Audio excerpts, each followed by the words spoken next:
It's a really anxious time for people at the moment. Everybody's feeling a little bit more anxious than normal.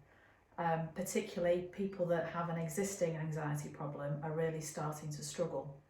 One of the things I'm spotting in my email inbox is about health anxiety and how to help bring that down for people.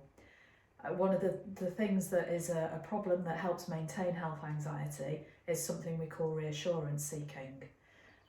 What we might do is we might look at websites, look for information, look on good old Dr. Google, ask other people that you're maybe isolating with, partners, husbands, wives.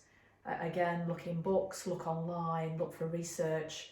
You may even be calling your GP, looking for reassurance that you've not got the virus, or phoning an NHS helpline to check for symptoms and getting them to run through a symptom check with you.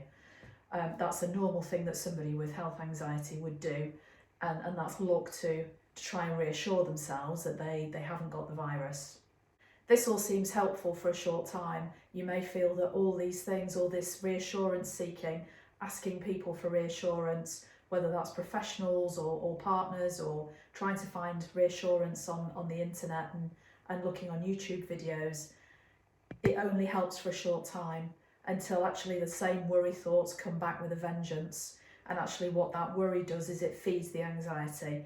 So over the long term, and repeating that loop again and again of getting the worry thoughts, which heightens the anxiety, and then we look for reassurance seeking, it just takes the top off the anxiety. It temporarily makes it feel a little bit better, because if you're honest with yourself, you realise that the anxiety never really goes away. It's just waiting for something else to trigger it.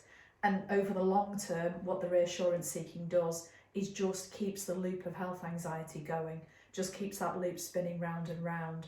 And so over the longer term, it actually makes the anxiety worse rather than better, all the reassurance seeking that you're doing.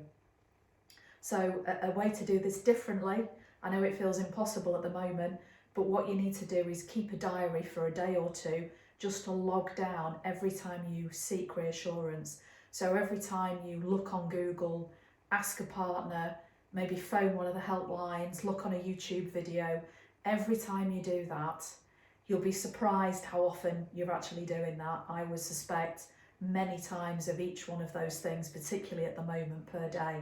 Just make a note of it so that at the end of a day or a couple of days, you've got a diary of actually what you've done and how often you've done it.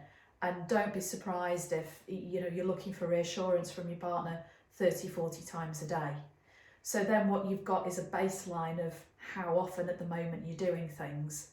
And the idea is to look at that diary and say you're asking for reassurance from your partner 30 times a day.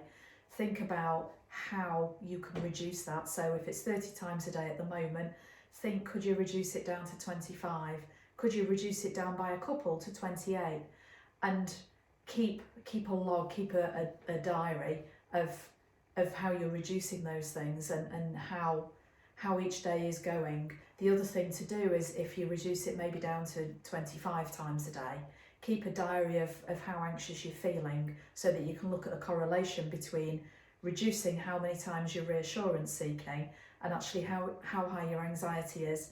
I'd rate your anxiety out of 100%. So 100% your anxiety is awful, worst it's ever been, and then look at each day, and then you can keep a diary of your successes.